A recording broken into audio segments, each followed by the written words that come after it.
Corporation People, y estuvo condicionado por el juicio de los jueces a cargo de los letrados de José Manuel Flores Torres, Estados Unidos, y de Antonio Castro, José Emilio, y Antonio Castro, pues lo letraba para el defensor de la García.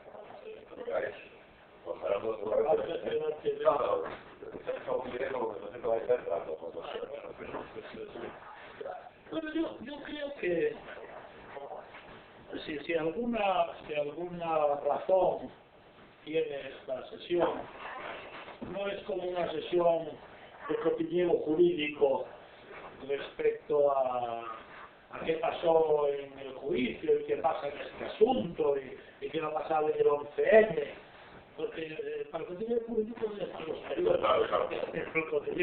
Nosotros debemos tener otra mirada y son aspectos puramente jurídicos que ocurrieron aquí. Y a mí sí que me parece que aquí hubo 3 o 4 asuntos que merecen ser considerados jurídicamente y que pueden ser incluso de cierto interés a los efectos de... Fijaos, que pueden ser incluso de cierto interés a los efectos de decir cuáles son los parámetros mejor. ¿Cuáles son los parámetros en los que se mueven las resoluciones judiciales cuando se trata de un asunto de esta naturaleza? En esa importancia popular. Yo insistí mucho en el juicio que a mí me parece que no había que caer en un doble error, que era hacer un juicio de lo que se ha venido a llamar por la doctrina el derecho penal de autor. Es decir, vamos a hacer un juicio a fulano. Este juicio es el juicio de Trasorras. Y en torno a Trasorras, incluso un pequeño, no diré un rifirrafe, sino una amigable contradicción con un compañero que en la defensa de su patrocinado, que era uno de los metidos en la venta del hachís, dijo: es que mi patrocinado tiene la desgracia de que una mera cuestión que vemos todos los días, que el hachís, se ve aquí involucrado porque están también metidos unos terroristas. Y dije: esto podríamos llegar. Aquí que yo sepa no hay ningún terrorista. Sí. Es un juicio. No, me expresé mal. No. Es que ese es el problema. Se dijo en el informe. ¿Por qué? Porque se dejó influir por todo aquello que yo insistí muchísimo en la sala. El primer día yo dije: miren ustedes, estamos hablando de este supuesto. Y tenemos que estudiar este supuesto. No a este señor en relación con su conducta penal de toda su vida, sino a este señor en relación con este supuesto que es la venta del hachís y la supuesta aparición de unos cartuchos de dinamita en un garaje de Avilés. Eso para empezar, ¿no? Por lo tanto, sin embargo, el juez dijo que sí. Y luego además dije, y además es un problema solo de derecho penal de autor, y incluso dice, porque se dio una circunstancia, me da una cosa más graciosa, se dio la circunstancia que 6 o 7 días antes de empezar nosotros el juicio de People, se había juzgado en la Audiencia Nacional a un paisano de esta, que pusieron por cierto 11 años y no recuerdo yo mal, pero que había tenido 2 juicios seguidos. Y en el segundo juicio, que fue, como digo, 5 o 6 días antes de empezar People, el hombre pues ocurrió lo que siempre ocurre en este asunto, que dijo: no reconozco a este tribunal dictatorial de no sé qué. Bueno, se cerró, ya conocemos, los españoles, ustedes son todos unos vendidos y tal. Y le dijo el presidente del tribunal: mire usted, me parece que usted muy bien, ha echado usted ese discurso. De todas maneras le voy a decir a usted una cosa.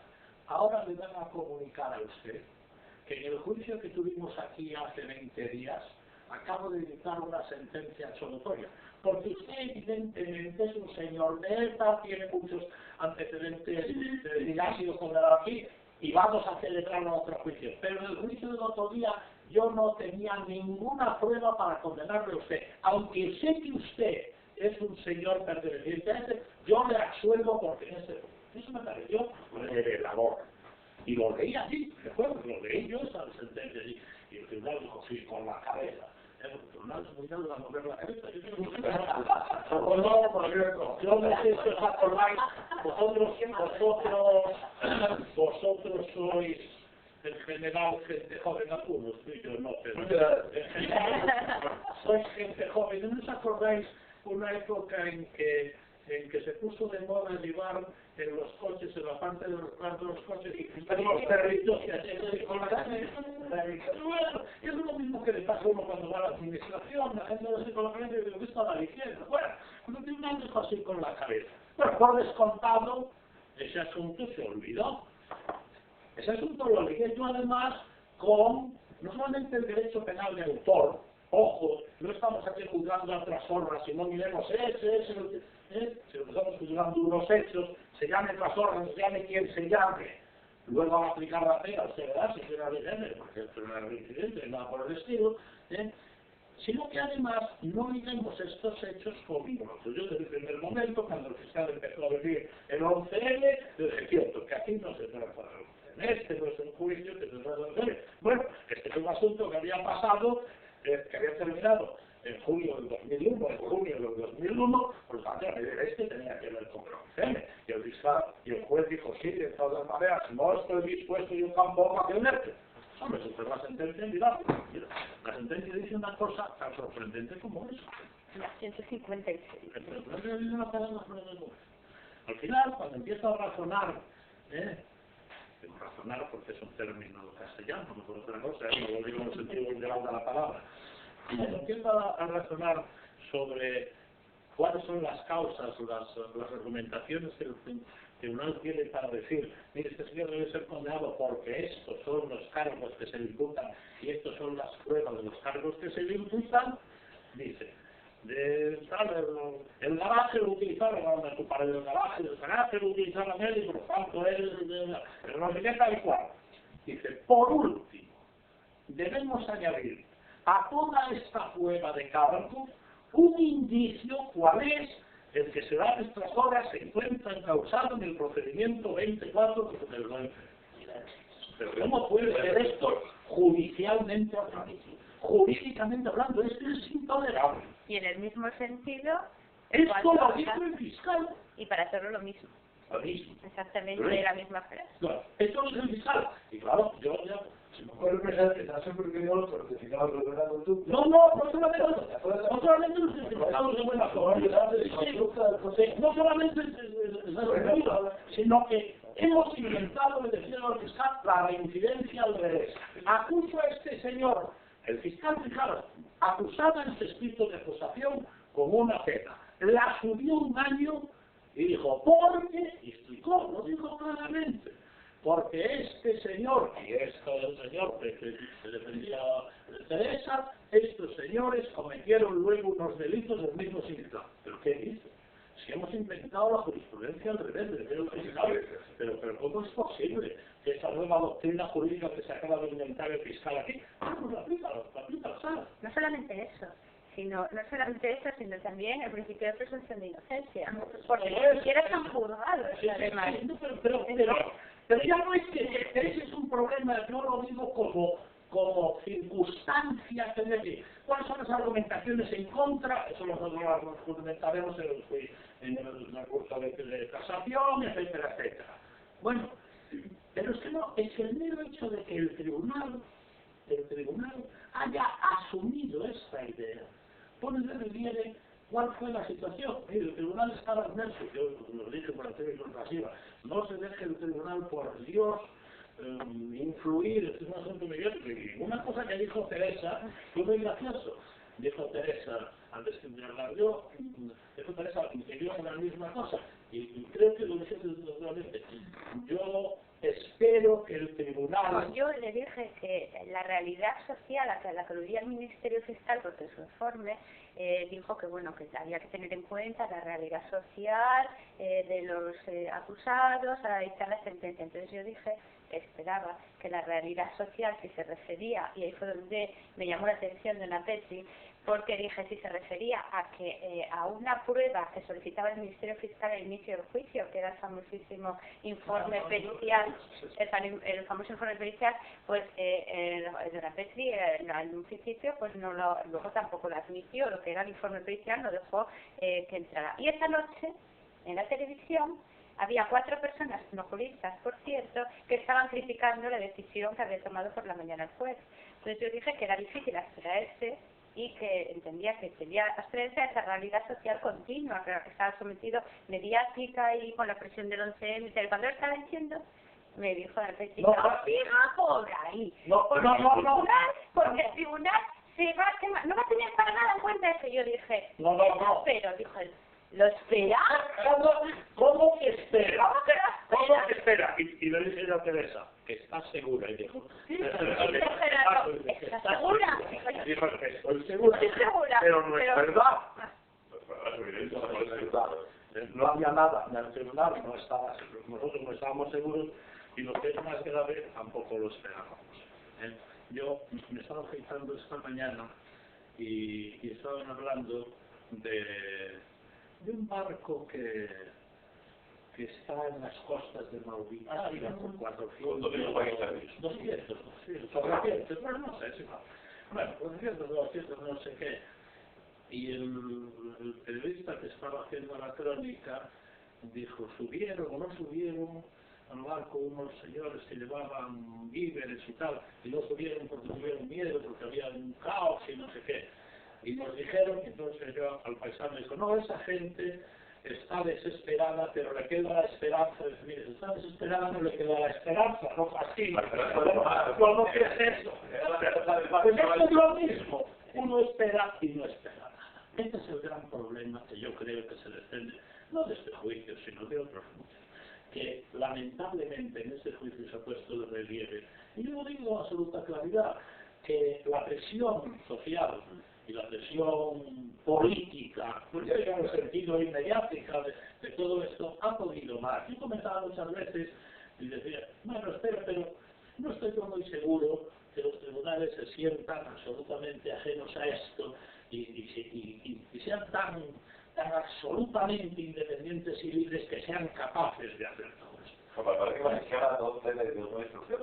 Bueno, sí, eso sí, además ellos no lo niegan y además estaban llegando todos los días, pero eso me parece muy bien. Incluso el fiscal dio una explicación luego en la prensa, como nosotros mismos, dijeron, no, sí, yo estuve hablando, pero nosotros seguimos, pues nos regimos por el principio jerárquico. Bueno, ese es un problema, no es mío. Si a mí me parece muy bien, además me parece muy bien que el fiscal de aquí habla con la fiscal de allá, eso modo de actuar, a mí no me gusta, pero nosotros tenemos un sistema fiscal que es un sistema absolutamente disparatado para un procedimiento como este, de ley.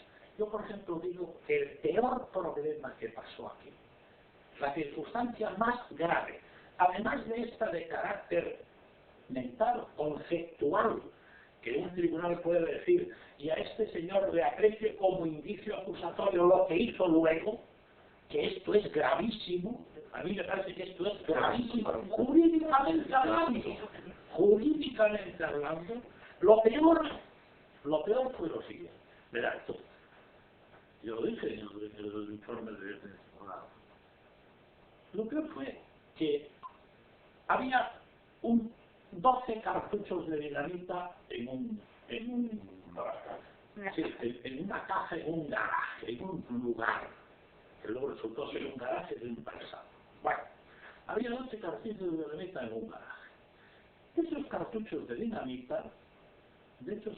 de dinamita, se obtuvo un acta que fue el acta de inspección del garaje y aprehensión de los cartuchos que firma el secretario judicial y se entrega a una policía que firma otro certificado de que recoge esos cartuchos y los comenta, que ahora los comentaré, dice qué le parece y es lo que son. Bueno, esos cartuchos de dinamita, tarde, mal y nunca, esta es otra historia, entra dentro de la política, política, yo no sé si llamarle penal, procesal o judiciaria, que se siguió en este asunto y que todo el mundo siguió por la prensa, que el fiscal dijo, bueno, eso de la dinamita, olvidarse, porque cogen de un garaje y de unos coches y de una casa de un señor y de un bar, no sé cuántas papelinas o kilos o toneladas de hachís y de cocaína y siguen un procedimiento de droga. Y 2 años y medio después añaden a ese procedimiento los cartuchos de dinamita que ya habían aparecido hacía 2 años. Pero que bueno, fue todo ese problema de que si los mineros, no sé qué, y la Biblia y la Santa Madre. Bueno, cartuchos de dinamita tiene en el sumario el siguiente tratamiento. Aparecen por el acta que levanta el secretario o la secretaria judicial diciendo que se recogen estos cartuchos, que se entregan a la policía 64.228, que la policía 64.228 se recoge tal y da el informe, y punto y termina.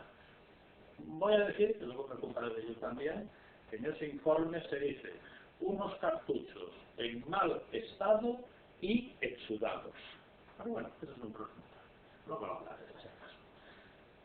Pero en mal estado y exudados. Y eso es todo lo que hay. 2 años y medio después empiezan a hacer ese asunto y se pide que se haga un informe que se entregue a la policía científica. Esto es la policía científica, no lo he entendido con la policía científica, pero bueno, esa es una pequeña anécdota dentro de la ironía que puede resolver todo este tema, ¿no?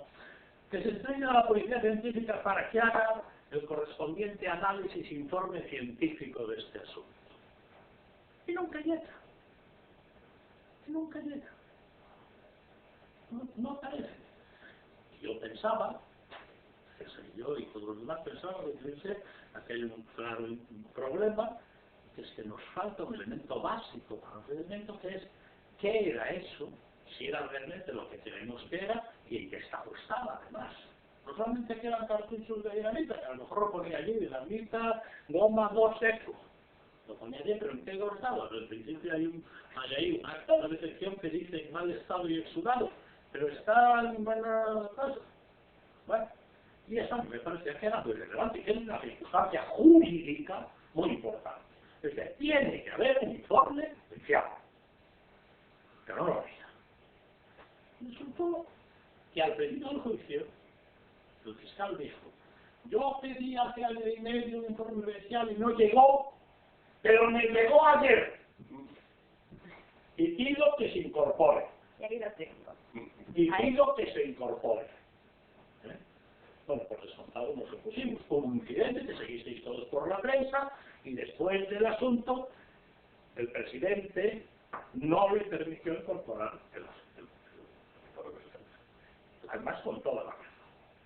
Pero esto da lugar a que analicemos o que pensemos los aspectos de la cuestión que también están aquí. El asunto no se entiende. Pero entonces, yo no sé por qué, 3 días después, el fiscal replanteó la cuestión. Y dice, bueno, yo vuelvo a decir que pido que se incorpore. Ya le dijimos a usted que no, lo dijo el presidente. Y bueno, pues entonces, que se llame a declarar al policía que dice que tal. Pues el policía se había muerto. No, bien, claro, ya se había hecho la recogida y la recojo eso. Por lo que ya no hay ninguno. Fíjense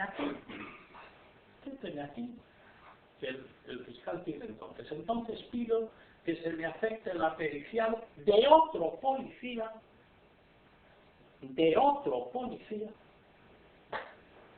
que acredito que estuvo presente cuando se quemaron estos cartuchos. Y el juez le dice, policía no tiene nada que ver. Entonces el juez me dijo, bueno, pues una pericial si se puede pedir en sustitución de otra, como usted. Él tenía pedido la pericial del señor que firmaba el documento que obra de auto, que no era un informe, no era una pericial ni nada, era una recogida de cartuchos. Yo dije, lo pongo porque eso no es una pericial, pues me dice, bueno, vale. Y le afectó otro juez, que dice esta sentencia es la base del informe pericial. Para empezar, ese policía no era un perito.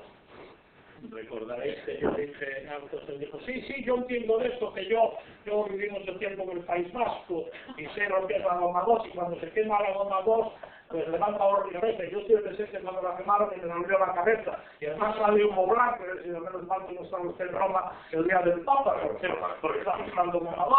Bueno, era una pequeña coña todo eso. Pero a lo que voy, resulta que le admite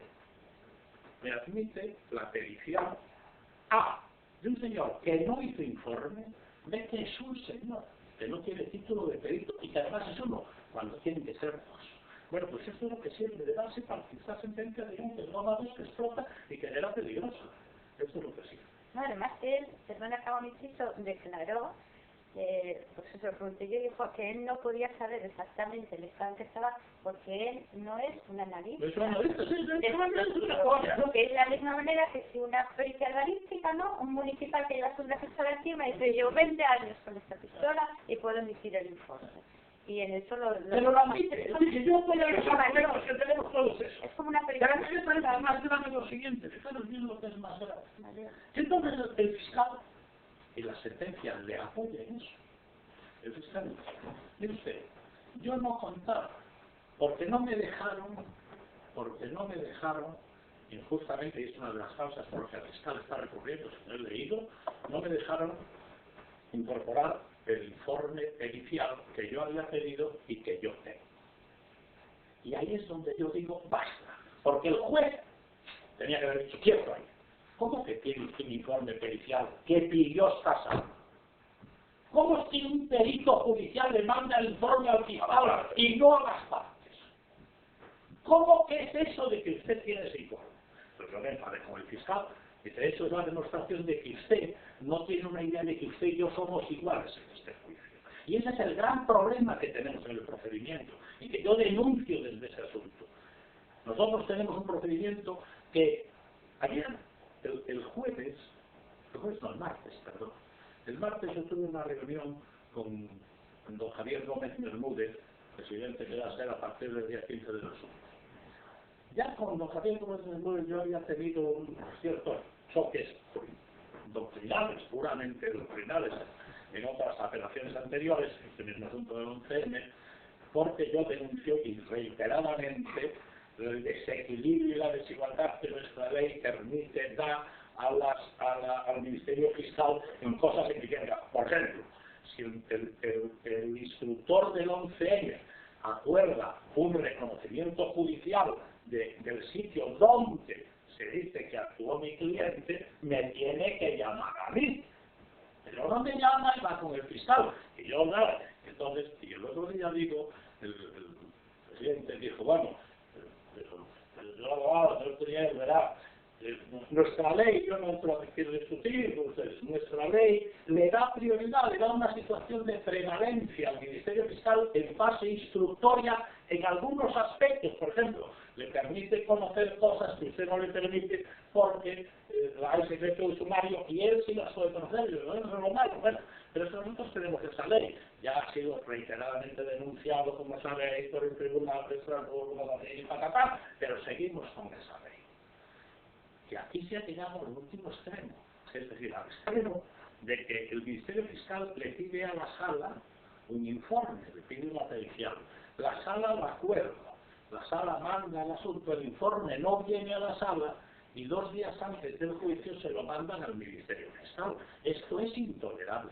Esto es una cosa que tenemos que denunciar los abogados. No podemos pasar por esta absoluta indefensión que tenemos frente a la prevalencia. Y decía ayer Javier Gómez Bermúdez, yo acepto que tiene razón los oyentes, seguramente, pero la ley es la ley. Pero de eso da esta prioridad en instrucción, no a partir de la apertura del juicio oral. A partir de la juicio oral, las partes tienen igualdad de trato e igualdad de situación ante el procedimiento. Y no es verdad. Y yo te voy a decir al fiscal, mira, tú dices que nosotros nos quejamos, porque el fiscal no se quejó de que él estaba dejado y que no se lo dejaron.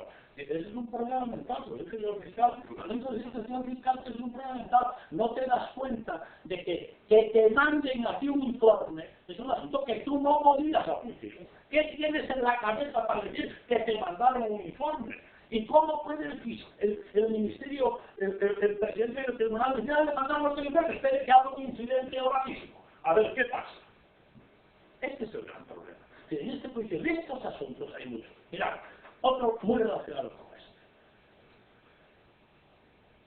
Se dice, y se dice aquí además, en varios sitios, se dice, en un garaje que compartían Antonio Toro, el virus Suárez Trasorras, e Ignacio, ¿cómo se llama?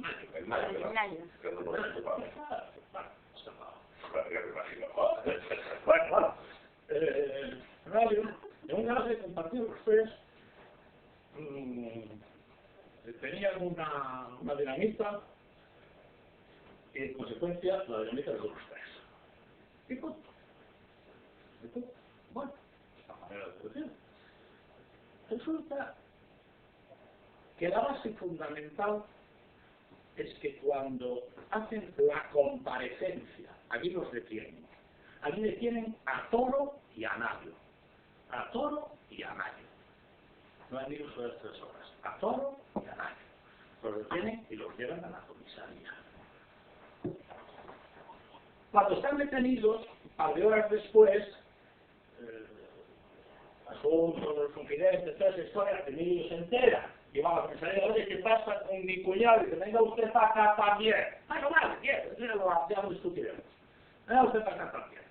Y hacen un acta de que el policía número no sé cuánto, de 2628, se presenta ante la comisaría y presenta a Toro, a Nayo y 2 horas después a Emilio, que se presentó allí a preguntar por ese asunto. Y dice, se presentan estos señores y se presenta además unas cajas de hachís que se encontraron en el garaje y 12 cartuchos y unos detonadores que estaban en el garaje, y dice que el compareciente o el presentado detenido Antonio Toro Castro manifestó que eran de Emilio Suárez Trasorras, de su cuñado Emilio Suárez Trasorras. Bueno, pues en la acta de la conversación policial, la comparecencia del policía que los detuvo ante el instructor de las actuaciones. Entonces, bueno. Entonces, se produjo un asunto, yo no quiero entrar porque este no es un juicio parable. Pero decir, no me lo dijo a mí, bueno, es que no me lo dijo en el asunto, lo dijo luego en comisaría. Pero dice, el otro policía, usted estaba ahí, sí, no, pero yo no estaba, porque yo estaba con nada. Y le preguntaba, bueno, no sabíamos dónde lo dijo. No sabíamos dónde lo dijo, ni a quién lo dijo. Lo puso la policía ahí. Entonces dice, vale, usted dice que lo manifestó, ahí dice que lo manifestó en el momento de que fue detenido y fue recogida por la dinamita en el garaje de la calle Los Hermanos. Eso es lo que dice. Cojamos el acta de registro y de intervención que firma el secretario. Aquí no dice que el señor Toro manifestó nada. No dice nada.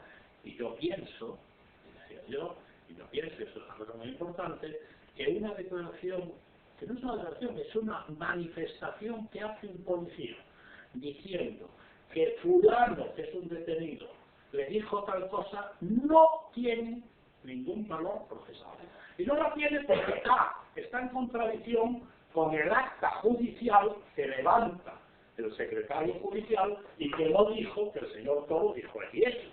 B, porque aunque lo hubiera dicho, no lo dijo delante de ningún abogado. Y por lo tanto esa manifestación es absolutamente nula e inexistente desde el punto de vista procesal. Pues esa es la base, dice, ya el policía dijo que era eso. Ese es el problema, que la sala admite claramente una vulneración tremenda. Yo no digo que fuera o no fuera, y no quiero entrar si es que realmente hubo pruebas, que yo creo que no, pero no, estoy limitándome al estricto sentido instrumental procesal de este asunto. ¿Cómo puede usted decir en los hechos probados que la dinamita y el garaje eran de los tres, porque lo dijo el policía que se lo dijo todo a él no se sabe dónde? que no lo dijo delante de ningún abogado y está en el acta judicial. ¿Cómo podemos admitir esto? Pues este es el problema. Y yo dije claramente, dice, han pasado los tiempos en que lo que decía la policía iba a misa, incluso por encima de lo que decían ante el juzgado. Pues no han pasado los tiempos, lamentablemente. O, en determinados asuntos, la policía sigue teniendo, alguien da una orden de este asunto. Pero este es un asunto, y no quiero extender más, porque yo creo que hay aquí 3 o 4 casos, que a mí me parece que son graves desde el punto de vista de nosotros abogados. Ojo, cuidado que nos está pasando eso. Que nos está... Yo no digo que vamos a tener que yo tengo razón en el asunto tipo. No, no lo sé, ya me la dará el Supremo, me da lo mismo. No, está pasando esto que me parece tan tremendamente grave que son cuestiones de instrumentación procesal que son tremendas. Para terminar, fijaros qué cosa más tremenda. A nosotros nos suben la pena, y a mí nos suben la pena porque cometieron luego otros hechos, lo cual es disparatado. Lo dice aquí, el indicio del cual cometieron luego otras cosas. Es disparatado. Pero no solamente es disparatado el que nos suban la pena por este asunto, sino que a lo largo de todo este farragoso asunto de People, estuvo saliendo permanentemente el 11M. En el 11M, no traje, fue una pena, no traje el escrito de calificación fiscal, no lo traje porque no tenía una carretilla, una carretilla, porque es un escrito disparatado judicialmente. No disparatado por el propio fiscal, el fiscal puede opinar, bueno, por el descontado escrito que yo hace muy bien. No, normalmente, el escrito del Ministerio Fiscal, el escrito de calificación provisional, tiene cerca de 60 hojas, haciendo un análisis de qué es y lo materiosa que es en el mundo resistencia de las bandas árabes que atacan a la civilización occidental. Eso estoy contando. No, el 11, ¿se tiene todo eso? Sí, es el Ministerio Fiscal. Tiene, voy a poner yo pocas, 100 hojas de citas jurisprudenciales, sentencias, diciendo, y esto considero yo que es un acto terrorista porque la jurisprudencia y cita veintitantas hojas de qué entiende el tribunal, pues es un asunto de calificación, pero ¿en qué estamos?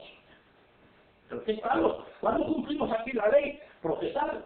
¿Pero cómo es eso? Bueno, pues eso no pasó. Y no sé, el Ministerio Fiscal tiene todo eso, porque está muy interesado. A mi cliente le piden unos cuantos años.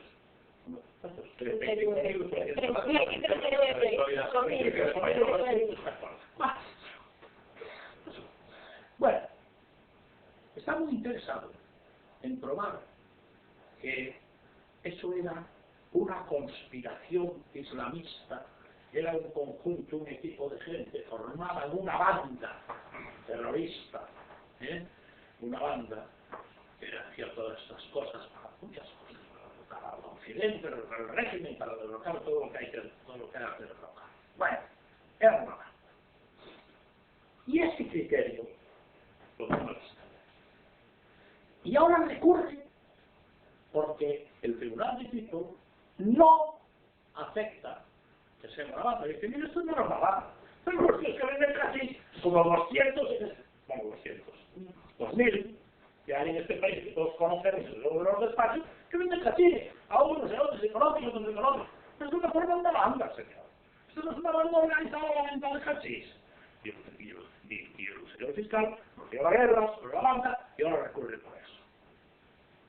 Bueno, a la circunstancia que cuando se instruyó este sumario y se abrió el juicio oral, uno de los procesados dijo, oiga, esto es a tenor de lo que dice el Ministerio Fiscal, esto es competencia de la Audiencia Nacional, porque aquí hay una banda organizada, y una banda organizada es competencia de la Audiencia Nacional. Y el Ministerio Fiscal se opuso. Y tuvimos un incidente que llevamos hasta el Supremo. Y el Supremo dice, no hay una banda organizada, por lo tanto, es competente el juzgado. Y ahora el Ministerio Fiscal dice que era una banda organizada. Pero si usted dijo que no, pero ¿cómo hacemos estas cosas procesalmente? Es que no puede ser, es que no puede usted acusar ahora, no puede usted acusar ahora de un asunto que ya es juzgado, que no hay una banda organizada. Pero veréis este es el asunto. El Ministerio Fiscal se pasó, ahí se pasó también mi cliente en otro sentido, se pasó un rato grande informando y luego interrogando a mi cliente, que no te quiero responder además, diciendo que mi cliente era en el último término el eje de conexión de todo esto. Porque como el cliente había sido minero, era el que tenía la mano amplia para coger, decirle, oye, está todo, era el que sabía este asunto. Bueno, y pues dijo, no, vale, evidentemente, ahora queda demostrado que es minero. A mi cliente le dijo una cosa muy graciosa, dice, mire, yo fui ayudante, no sé qué, y no tengo nada que ver con la dinamita. Y además había dejado de ser antes de que empezó todo esto. Y yo me metí todo eso luego por un acuerdo con la cosa, porque eso es un último asunto que quiero tratar. Un asunto. Por lo tanto, no me agradece, y mi cliente dijo una cosa sorprendente, que me sorprendió a mí también. Dijo, mire, no me vuelvo a decir que si yo, porque era mi edad, es como si dijera que por aquí anda la limpiadora y andan los humanos y van a estar la sentencia de la limpiadora.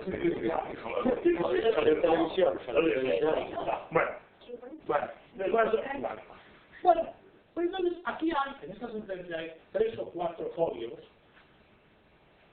en que el fiscal hace hincapié como argumento de que toda esta delenita de estas horas, porque habían sido otras horas, minero, y era el que tenía ese contacto y tal.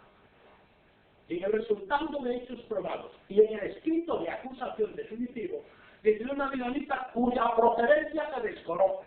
Pero ¿cómo puede usted decir que el solo no se lo decir? Era de este minero. ¿Por lo que me está usted hablando?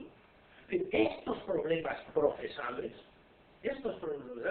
yo creo que son los que nosotros tenemos que decir quietos. El tribunal tiene que hacer caso. Y yo no puse la relieve. Lo que me sorprende es que por razones que sean, el tribunal pasó de todos los problemas y se limitó la sentencia a copiar prácticamente los argumentos de la acusación del Ministerio Fiscal. Dice ahora que me quería preguntar de otro asunto de todo lo que dice. Yo creo que tenía algo que ver con el tema de... Yo te voy a contar una cosa, a ver qué te parece a ti también. Una cosa, hablando de temas procesales y de perplejidades, de cosas que ocurrieron en este pleito.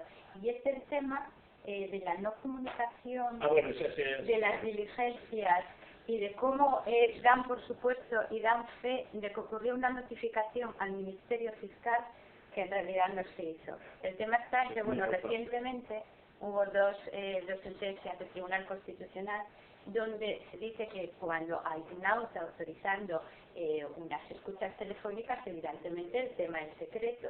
Entonces, la parte a la que le va a afectar posteriormente esas escuchas, es decir, luego el imputado, el acusado, tal, no puede participar ni él ni su abogado. Entonces, esa parte en ese momento está indefensa. No, Gerardo, voy a ir por ahí. Entonces, está indefensa. ¿Quién es la persona que en teoría defiende la legalidad? El Ministerio Fiscal. Entonces, desde el primer momento, el Ministerio Fiscal tiene que estar informado de que hay esas escuchas, porque es la persona, la otra parte, que puede determinar si es proporcionado en un momento y que puede impedir que un derecho fundamental, como es el secreto a las comunicaciones, no se vea vulnerado de una manera desorbitada y aparentista. ¿Qué pasa en este caso? No se hay ninguna comunicación. Entonces, el juicio ya empieza en el plenario junto con el tema de la insistencia de introducir el informe pericial que había llegado por FAR, y me tengo aquí unas diligencias y unos escritos que demuestran que el Ministerio Fiscal estaba informado desde el primer momento de las escuchas telefónicas del auto. Y entonces, claro, no era el momento, y el juez abrió también, todo el mundo dijo a ver qué opinaba y resolvió que no. Y el fiscal dijo, es que esto es muy importante, porque de esto puede depender la validez del juicio. Lo dijo el propio Ministerio Fiscal, como diciendo, es que como no pruebe esto, esto va a ser nulo. Y el juez dijo, no es el momento procesal oportuno y aquí no se puede meter esto. Y todos decíamos, no, las sentencias eran recientísimas del Tribunal Constitucional y clarísimas además. ¿Cómo salvan esto? ¿Qué dice el Ministerio Fiscal? El Ministerio Fiscal dice, interroga a los policías, que él no era el fiscal, era el señor Rebollo, en aquella época, cuando tenía que haber sido notificado, no era el señor Peral. Y interroga a los policías que, usted, al inspector, yo creo, ¿no?, al que llevaba el jefe de la brigada de estupefacientes, ¿esto lo sabía el Ministerio Fiscal? Sí. ¿Y lo sabía desde el primer momento? Sí, no, yo ya iba a charlar con él y iba allí precisamente a contarle cómo iba el tema y esto lo sabía el Ministerio Fiscal. Punto número 1. Y eso lo recoge la sentencia y dice, si está notificado porque lo dijo el policía que ya hablaba con el señor Rebollo y el señor Rebollo siquiera vino a confirmar que eso había sido así. Pero no es solo eso, el segundo punto donde ya se apoya es en el auto. Y en el auto, que es lo que habla el sumario además, el auto donde se autorizan las escuchas, el juez hay una parte inicial donde se pone, bueno, y esto hay que acordar, transmitir, notificar estas diligencias al Ministerio Fiscal. Y después de eso hay una parte dispositiva donde se dice, ofíciese a tal sitio, hágase esto, hágase lo otro. Y en ese ofíciese, hágase y tal, para nada dice que al principio del auto se dice que hay que hacer eso, pero lo que se dispone que se haga no es que se le notifiquen las diligencias. Y finalmente dice, cumplido lo acordado, doy fe. Y dice, eso lo retorció el fiscal hasta el extremo de decir, ya dice en el auto que se cumplió lo acordado, pero es que no se acordó, se señaló que habría que hacerlo, pero no se acordó. Y solo en base a esas dos cuestiones. Entonces, como un compañero dijo en las alegaciones, Ricardo González, que hizo una exposición maravillosa, dijo, ¿desde cuándo la fe de las actuaciones procesales se dejan en manos de las declaraciones de los policías? O sea, se le notificó el auto o una notificación imprescindible a un acusado. No, se la llevé yo a casa, señoría. ¿Dónde está? Eso sí que es una vulneración del procedimiento total. Y es además una vulneración que llevaría a la nulidad de todo el procedimiento y que lo dijo el fiscal el primer día. Cójame esto, porque es que sin esto va a haber nulidad. Pues no lo vamos a Se lo dijo un abogado de los que les decía el abogado que tenía en Madrid, y dijo, mire, hizo un informe francamente bonito, además muy bien fundado en derecho, para siempre que queramos impugnar estas actuaciones como actuaciones procesales válidas para pedir la nulidad. Ahí está, pues lo han hecho en el informe de nulidad. Y le dijo al presidente con mucha naturalidad, mire, yo le digo eso, y es muy posible que usted no me lo admite, pero ya me lo ha admitido el Supremo. No se preocupe,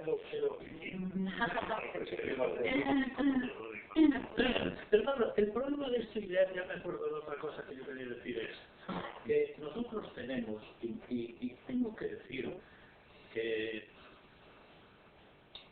los abogados tenemos mucha culpa, y eso que estamos dando, porque pasamos muchas veces de los asuntos procesales y no hemos impuesto nuestro criterio, no hemos impuesto el criterio de la ley, no hemos impuesto las posibilidades que nos da la ley para decir, no, por ahí no paso y voy a ir, bueno, pues no tienes la guerra a protestar, porque están hasta el gorro de ese asunto, y bueno, y hemos pasado por cientos de cosas.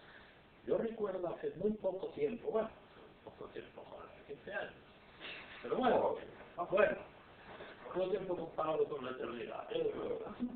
Hace relativamente poco tiempo me invitaron a mí, me invitó Bota de, cuando estaba entonces de presidente del todavía de la audiencia territorial, no del tribunal superior, de la audiencia territorial, a participar de los seminarios porque habían mandado un proyecto, un borrador de ley, de lo que luego es la ley de protección de testigos y toda esa coña, la ley más retrógrada y más medieval que puede haber en el país, porque es una ley absolutamente retrógrada. Y yo recuerdo que estaba entonces Valero, ¿os recordáis de Valero? Acabo de confirmar ahora mismo el ejemplo. Bueno, pues estaba entonces Valero aquí de fiscal y yo dije, yo creo que no, esto es muy peligroso. ¿Cómo va a ser peligroso? Si el secretario dice que si ya un testigo declara ante el secretario, dice, no, yo quiero que de mí, que yo soy el acusado, yo tengo derecho a que mi acusado lo vea, y yo tengo derecho a saber de qué me acusa y quién es ese señor. Nada, es una cosa peligrosa. Estamos, lamentablemente, en lo mismo que decía el manual, os ruego que lo leáis, si no lo tenéis, si os puedo facilitar una copia, en 1534 se publicó en Roma lo que se llama Manual del Inquisidor, y dice eso. Es lo mismo que dice la ley, casi textual. Entonces me llamó la atención y me dice, está usted insultando al instructor al decir esto, me dijo una alteración que dije yo esto mismo. Pero es que es tremendo. Hemos pasado por estas cosas, nosotros estamos pasando por muchas.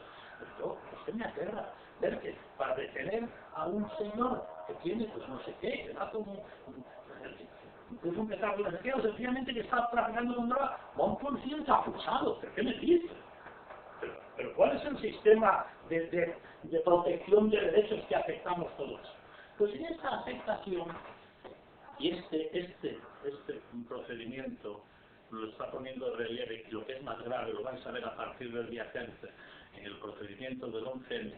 Resulta que de los 29 procesados en el 11M, varios, ellos un cliente, eran señores confidentes de la policía y están actuando por confidencia de la policía. Y entonces, ¿dónde está la legalidad y el control jurisdiccional de todas estas actuaciones? En ningún sitio. Absolutamente en ningún sitio. Y están absolutamente perdidos porque la policía lo dice, no, yo no sé nada, yo soy el confidente. Las declaraciones del llamado Manolón, en el asunto del confidente, que va a ser Dios sí que las vea, bueno, a que me favorece. Pero es que esto, y eso es tremendo. Nosotros hemos ido pasando por esto. Y las declaraciones de un policía que dice que su confidente lo dijo, las aceptamos en un sumario. Yo creo que ha llegado un momento en que los colegios de abogados pongamos fin a este asunto y digamos, no, hasta ahí no puede pasar. Decía un joven malogrado, porque luego lamentablemente lo mató la ETA en el País Vasco, comandante de la Guardia Civil que había estado aquí en Asturias, me decía un día, mira Gerardo, la policía no somos unos tíos tan listos como por ahí se suele creer. Nosotros tenemos dos métodos claros, la hostia y la confidencia.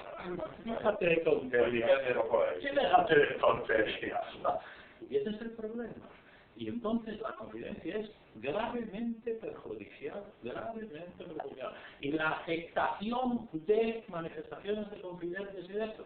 El que siempre dice, el confidente de la policía, yo lo digo, lo he escrito de aquí, también había, el confidente de la policía, señor Lavandera. Bueno, el asunto de Lavandera es que no se sostiene. Es que no se sostiene. Vuelvo a decir que yo no estoy aquí para hacerle defensa de esto. Pero mira, el asunto de Lavandera, el asunto Pico se cierra el 21 de julio del 2001. ¿Pero qué es? ¿El 21 o el 22? Sí.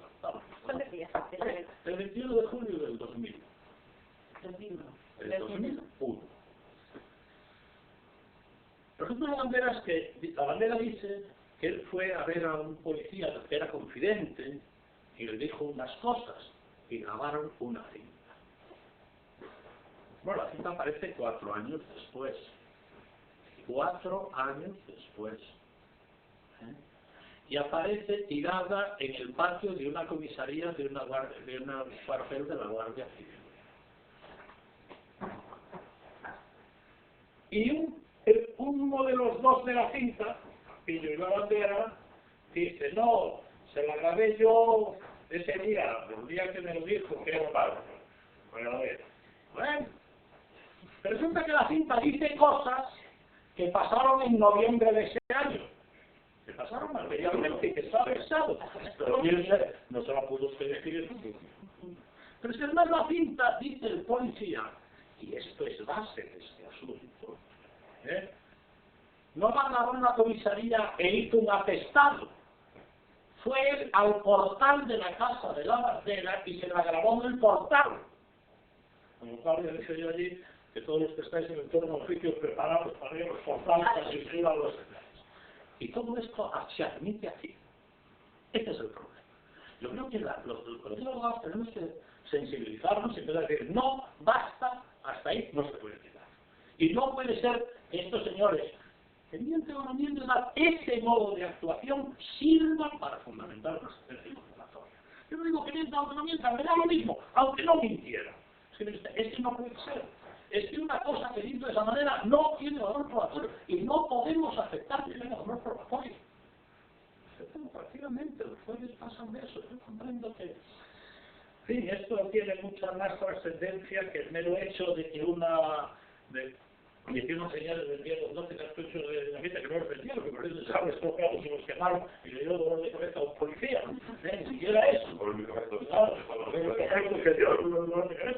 Sino que esto todo está poniendo de relieve que en este tipo de asuntos estamos haciendo una grave vejación de los derechos que son inherentes a la defensa y que nos estamos viendo absolutamente imposibles de actuar. Mirad, yo me gustaría no decir más cosas porque eso está tan metido en la cabeza, que yo escribí una carta al decano del Colegio de Abogados de Madrid, un buen día que el decano del Colegio de Abogados de Madrid salió por la televisión y yo lo estaba mirando y dijo, bueno, yo tengo un problema aquí con el asunto de 11M, tengo un problema porque en el 11M hay 2 o 3 procesados que han designado abogado, pero el resto lo hemos tenido que designar de oficio. Y esta gente, pues claro, tiene que dedicar muchas horas, tiene que abandonar su despacho, le da mucho trabajo, y añadió. Y no solamente eso, sino que encima es un maldón, y muchos de ellos dicen, bueno, que no se diga, porque mis padres, porque mi familia, porque mis otros clientes, ¿qué van a decir si yo defiendo a los terroristas? ¿Pero qué dice? El señor decano de Madrid? ¿Pero qué está diciendo? Me puso una carta que el profesor Pablo no me contestó. Pero este es el problema. Nosotros hemos llegado a este asunto que nuestro propio decano entiende que, bueno, ¿qué vamos a hacer nosotros? Anda, son unos delincuentes. Anda, ¿quién le manda? Y con ese asunto estamos haciendo una dejación gravísima de todas estas cosas. Y si no denunciamos esto, no para ganar una apelación o una casación de esta sentencia, sino para que cambie de una vez el sistema procesal y la manera de entender, porque ya no es tanto el sistema procesal, sino la concepción que se tiene en ese asunto. Y eso yo creo que no lo puedo hacer yo, ni lo puedo hacer Teresa, ni lo podemos hacer nosotros individualmente. Para eso podría, de alguna manera, servir los colegios. Pero eso sí que teníamos que reunirnos, y no para reunirnos para ver si no sé qué, porque hacemos unos congresos de abogados. Parece que por un sindicato. Y nos reunimos con el California en la plaza de la defensa. Pero esto es gravísimo. A mí me parece que esta sentencia está poniendo de relieve, con independencia de a mi cliente la ha puesto que fallos o no, sí es igual, en este terreno. Eso está poniendo de relieve que nos tenemos que poner seriamente a ocupar de eso. Que la complejidad de la vida político-social está influyendo de tal manera en el mundo judicial que nos están poniendo el terreno. Yo es que veo cosas sospechadas. Ahora estamos teniendo un problema maravilloso. El señor Pérez Trens ha sido recusado para ese asunto. Bueno, he leído un periódico que dice, le recusan como magistrado. Que no, señor, que no le recusan como magistrado. Señor Pérez Trens primero tiene la mentalidad de catedrático, lo cual ni es bueno ni malo. Hay psiquiátricos para eso. Aparte de eso, bueno, es una pequeña broma. Él no es un magistrado, mentalmente hablando, es un catedrático. Cualquier magistrado, cualquier juez fiscal, que ha intervenido en un asunto, y con un mínimo de sentido común, no influido políticamente, dice, oiga, ¿usted no quiere que yo le falle el asunto? Encantado. Oiga, encantado, pero mire, de verdad, encantado. Yo creo que hay causa de recusación. Pero bueno, y cualquier magistrado, ¿sabe que él no es un magistrado? Y segundo, es un liderazgo que está puesto ahí por quien le mandó ponerse. Ese es el caso. Pero bueno, todo es el problema. Entonces se miente, se dice, no, es que le recusaron un magistrado, un arquero, no es el mismo lugar. Un que dice, oye, tú interveniste en esto, pues hacerte eso, grave. Vale. Pero ¿qué es peor? De pronto vienen las fuerzas políticas, y dicen, muy bien, pues si este señor es recusado, yo le pido que dimita, pero si quiere él. Y si dimite, yo voy a nombrar otro y restablezco el equilibrio. Quiere usted decir que va a nombrar uno que diga lo que usted dice. ¿Cómo es posible? ¿Cómo me dice usted esto? ¿Y cómo admitimos, ya no como abogados, como ciudadanos, que esto sea así? Pero la gente se escandaliza. La gente no está escandalizada por eso, está escandalizado por... Claro. Y no está ¿De qué manera? Está politizado. Aparte de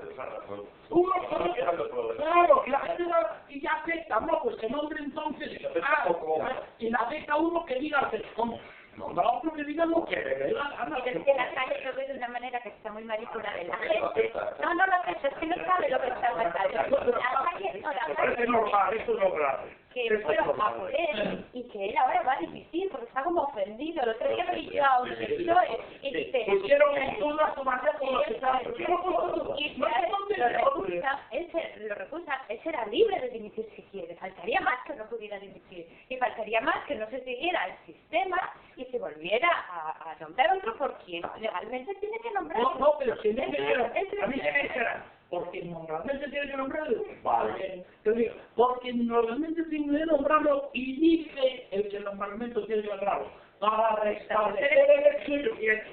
Ahí está el problema. Ahí está el problema.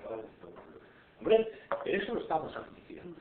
Y yo creo que toda esta situación que ya hemos ahora trascendido a un carácter más amplio, pues se está reflejando todo eso y estamos admitiendo unas actuaciones procesales que tendríamos que ir poniendo coto a este asunto, que es gravísimo, que tal. Claro que tú dices, no, pero en la mayoría de los casos, no, en la mayoría de los casos es un paisano que roba no sé qué, y tal, y que va a un juicio rápido y se conforma y le quita la mitad y no sé. El problema está aquí, este es el asunto. Parece ser que está, bueno, parece ser, no, seguro, está en revisión la ley de enjuiciamiento criminal. El hecho cierto es que ya se dijo que iba a salir hace tiempo y está parada. ¿Por qué está parada? Porque hay una lucha sobre este tema. En la nueva ley de enjuiciamiento criminal, ¿dónde están las facultades del fiscal? ¿Hasta dónde está la posibilidad de intervención? Y ahí estamos en una lucha. Yo creo, ¿quién instruye y quién no instruye? Y esto es un asunto que nosotros tenemos que abordar. Claro, bueno, pero es que si instruye el Ministerio Fiscal, que instruye en otros procedimientos que no son el nuestro, en que el Ministerio Fiscal tiene otras facultades y otros poderes y juega otro papel en el proceso, bueno, es otro tipo de proceso. Pero si con nuestro esquema procesal instruye el Ministerio Fiscal, por Dios que no se nos que lo vea. Esto, a veces yo, con esta mala ironía lamentable que me caracteriza, digo, como dije el otro día, bueno, venimos a esta reunión a hablar de este juicio, por cierto, está el borrador de la sentencia, porque lo único que nos falta preguntar. Es lo único que nos falta preguntar. Es lo único que nos falta preguntar. Si somos el último mono del proceso, me parece bueno que tendríamos que ocuparnos. Lo que yo no estoy muy seguro es que los colegios de abogados no forman parte del sistema y podamos desde los colegios de abogados abordar el problema. No lo sé.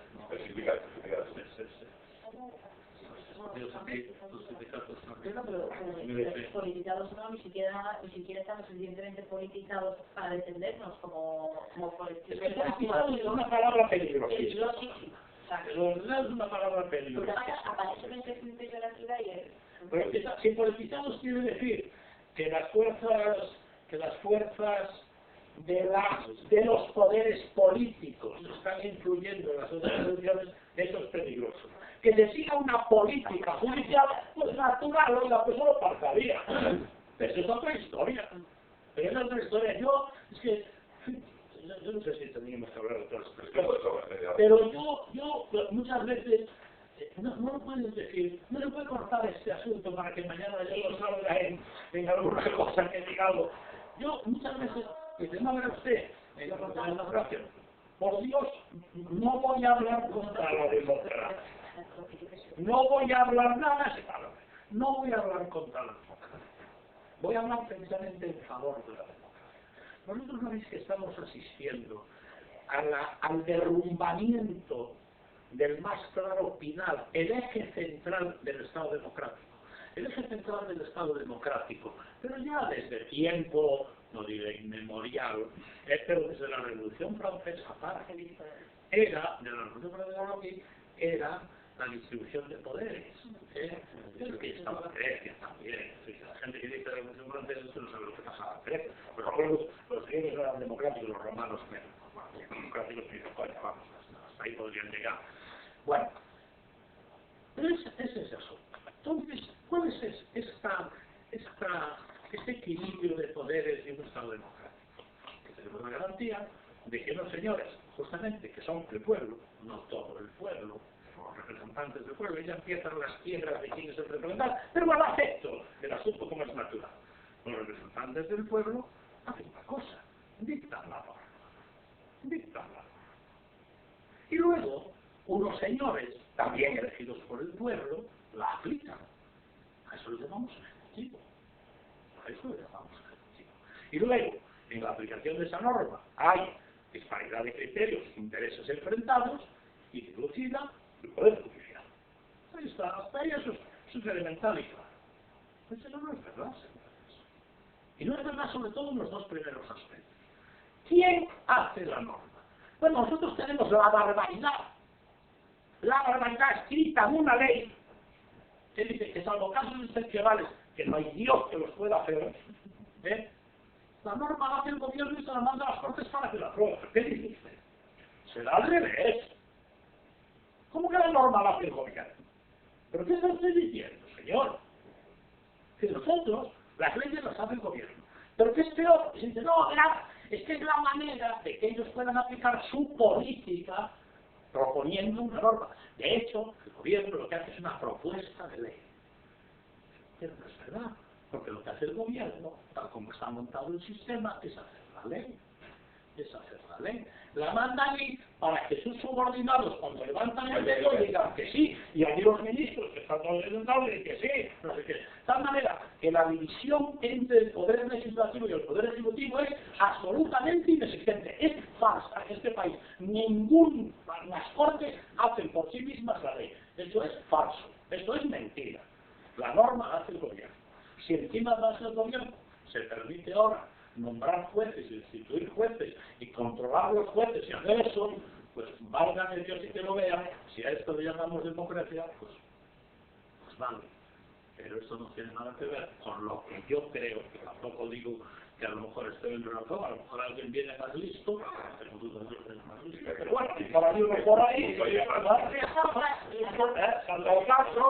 y viene y me demuestra que la democracia es otra cosa.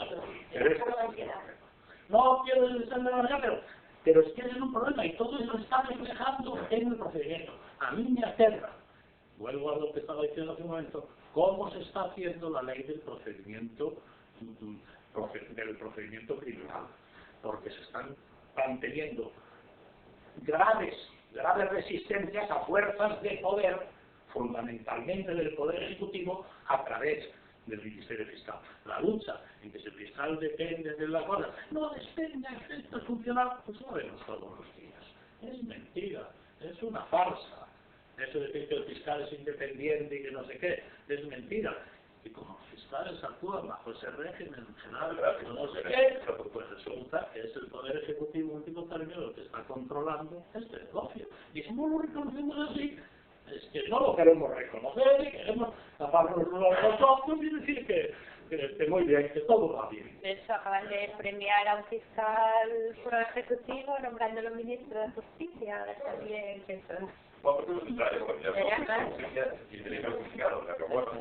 no, y los fiscales dependen jerárquicamente del gobierno, está claro, no hay independencia en el ministerio. Ya, pero eso, Por mucho que quieras decirlo. pero independientemente de eso influye en el tema de que se quede la legalidad. Yo eso es lo que... Ya tuve una polémica yo sobre el efecto de la legalidad. el gobierno con este Gerardo, que va a hacer lo mismo. Y además, claro, el fiscal en este informe, hay casos muy bonitos. Podríamos un día hacer un seminario de este tema, en el que Teresa y yo tenemos alguna discrepancia con el resultado siempre de las conferencias, y por eso marco no tengo ninguna duda. Pero el fiscal estuvo 10 minutos hablando de que él allí era la legalidad de aquel procedimiento y que nosotros defendíamos intereses particulares. Y claro, que me reivindica, digo, yo soy tan legalidad como usted, pero ¿qué cree usted que es eso? ¿Pero qué historia es esa? De que usted se defiende que la ley y los demás somos unos tan llamados que estamos cobrando por el dinero. ¿Pero qué me dice? Es un problema que está en la mentalidad de la gente y la mentalidad de los fiscales. Hombre, por favor, yo es esta cosa que me indigna muchas veces y llevo indignándome de eso. Lo que pasa es que ya, como ahora ya voy menos, ya me indigno menos. Y además, como ya me doy cuenta que no sirve para nada y además me sube la pensión, pues ya no me indigno. Pero yo, llegar a un juicio, pase, el señor Curiosa, paso, me siento en el sitio. Y de la misma puerta y del brazo sale que el juez y el fiscal digo, oiga, que es la parte contraria, mira, que hace con el señor juez, pero ¿qué es esto? Porque no estoy yo ahí que sabe lo que tuvieron ustedes. Pero ¿qué historia es esa? Oiga, lo aceptamos como la naturaleza. Lo aceptamos porque está en la ley y en la cabeza de las cosas, que es el verdadero problema. Y yo me preocupa mucho quién y cómo se está haciendo la reforma de la ley de enjuiciamiento criminal. Me preocupa muchísimo. Pero bueno, no sé si tendremos... Yo espero verla todavía. Creo que va a salir dentro de 15 o 20 años, pero espero estar ahí y seguir dando Ya, porque no estoy el tema del cambio del Ministerio Fiscal es algo que me tiene muy obsesionada. Pero cuando decías tú que sabíamos, y bueno, y que además se publicaba en la prensa y tal, que el fiscal, mientras hablaba con la fiscal de los temas, oye, que hable, vale, que hable todo lo que quiera. Pero que la fiscal de los CM esté pidiendo una sentencia condenatoria a quien defiende la legalidad, y a quien tenía que decirle, bueno, mira a ver si aclaras eso, más bien que estuvieras pidiendo una sentencia que aclarase para saber o para ver, no, una sentencia, la estoy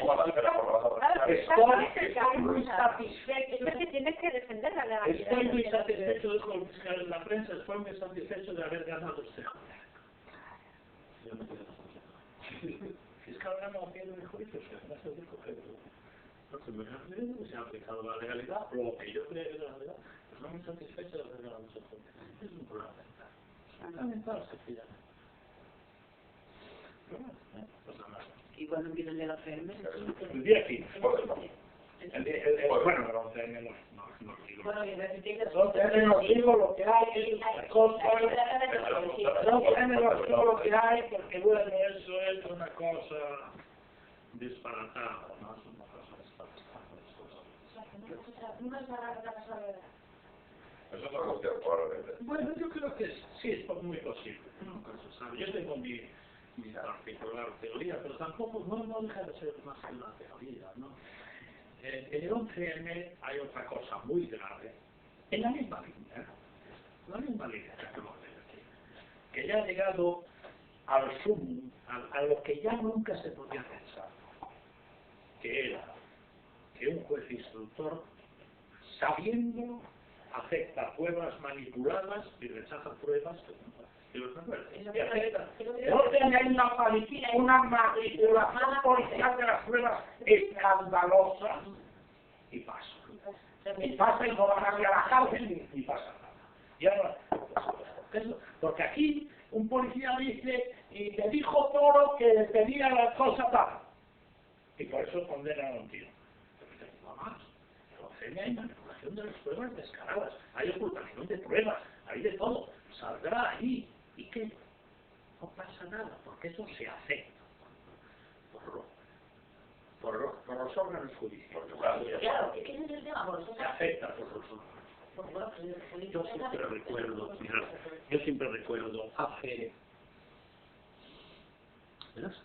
El primer año que se montó aquí la Escuela de Práctica Jurídica, ya no sé cuándo fue. Fue 16. 89. Yo soy la promoción de 80. Bueno, Entonces, 90 quizás, 90. fijaros los años ya. Primero año se montó aquí la Escuela de Práctica Jurídica. Invitamos a dar una conferencia a Interría.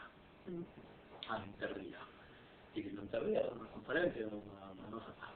Y después de la conferencia fuimos a cenar con él, el presidente de la audiencia territorial, Lucía Sparring, y un par de ellos más, el de la escuela y que empezó y no sé, 4 o 5. Bueno. Y lógicamente en ese momento se habló justamente, en el marco de los sujetos, se habló un poco de, pues todavía no estaba reformada la ley del contencioso administrativo, se estaba en plena reforma. Entonces estaba hablando, ¿no?, del contencioso administrativo y que el futuro de los litigios estaba en el contencioso administrativo y de que el contencioso administrativo tenía una especial particularidad. Y entonces se llegó a decir, toda esta boca, entonces se llegaron a decir cosas, no, porque el contencioso administrativo tiene una naturaleza propia. El derecho tiene una naturaleza para todo. Eso no caigamos en los errores. Estamos cayendo en unos errores de intentar que de las facultades salgan abogados, jueces, registradores, e incluso abogados penalistas y abogados civilistas. No, mire, la facultad saldrá juristas, que sepan derecho. No derecho penal ni derecho civil, sino juristas. Bueno, pues por esa línea iba el asunto y estamos en una escuela de práctica jurídica. Entonces dijeron cosas muy bonitas, recuerdo que tuvimos una discusión muy grande entre Rías, Gota, Parre y yo, sobre si el contrato administrativo tenía una naturaleza distinta al contrato en general o era parte del contrato. Y claro, yo decir que el contrato administrativo no es un contrato en el sentido del genérico de las obligaciones, a mí me parecía una cosa que me avecinaban todos los cimientos de aquel asunto. Y de ahí pasamos, que la verdad es que les quería contar, de ahí pasamos, pues eso, cómo se hace. No, porque no es un problema de naturaleza jurídica, no desviamos, es un problema luego en la práctica, no sé qué y tal y cual. Y entonces empezamos a hablar de qué pasaba en los juicios, cómo realmente, pues decía, mira, si los romanos eran más sensatos, dejaban de hablar, no me ustedes de disquisiciones teóricas, entre la situación entre Ticio y Cayo y discutir con una finca de qué va, y hablaban de la reivindicatoria para saber de qué hablaban Ticio y Cayo, no de qué era la reivindicatoria en abstracto, sino de... Bueno, y al hablar de esto, entonces se dijo en aquella mesa, bueno, eso es en determinados juicios, donde los intereses de las partes pueden tener una distinta interpretación. Pero en otros juicios, y pongo el ejemplo del penal, ¿para qué hacemos juicios penales?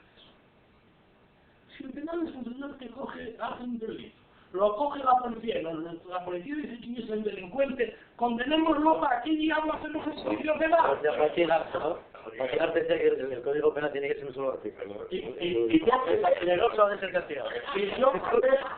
yo quedé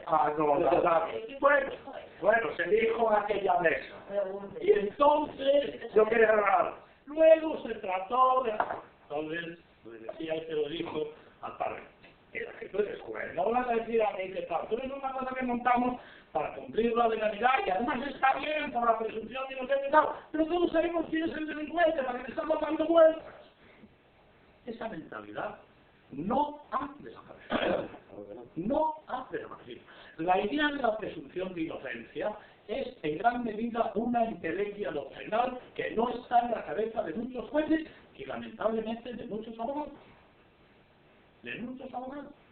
Ese es el problema. Mientras no vayamos por ahí, eso influye en quién y cómo está haciendo la ley en cualquier momento. Esas son. Pero bueno, ¿vosotros queréis que yo vaya a la cárcel? ¿Lo que queréis es que yo vaya a la cárcel? A ver, entonces, a partir de lo de, con el video de juicio de Lucene, habrá que quedar, ¿no? Para estar al día de todo. No, claro. Va a ser un problema que se pierde. Pero luego, entonces hay que quedar congelado algo para hacer un poco de otro, si quieres sin cámara y sin micrófono, pero en definitiva el juicio el juicio People estuvo condicionado por un CERN.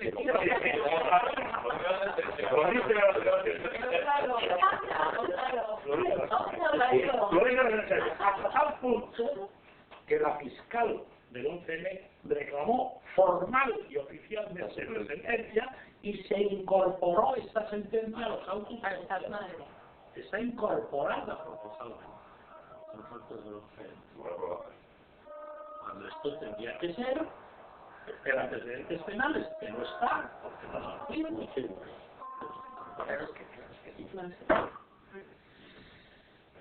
Este es un problema justo. Y yo comprendo, yo de verdad comprendo que el tema, este es otro tema, pues también igual. El tema del terrorismo está condicionando la libertad de las personas. Ese es el problema. En todo el mundo. Afectamos, señoras, de este asunto.